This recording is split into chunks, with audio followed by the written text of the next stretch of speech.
दक्षिण सोलापूर तालुक्यातील कणबस या गावात 2 महिन्यांपासून महावितरणकडून शेतीसाठी फक्त रात्रीच वीज पुरवठा सुरू आहे.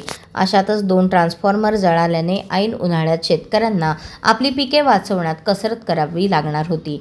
अशातच संबंधित सर्व शेतकऱ्यांना शिवराज अक्कलकोटे यांच्यामार्फत कृषी व पशुसंवर्धन समिती सभापती रामप्पा चिवडशेट्टी यांची भेट घेतली असता सभापतींनी शेतकऱ्यांची व्यथा ऐकून तात्काळ संबंधित महावितरण अधिकाऱ्यांना फोन करून लवकरात लवकर ट्रान्सफॉर्मर बसवण्याची सूचना दिली आणि 24 तासात कणबस येथे 2 ट्रान्सफॉर्मर बसवण्यात आले.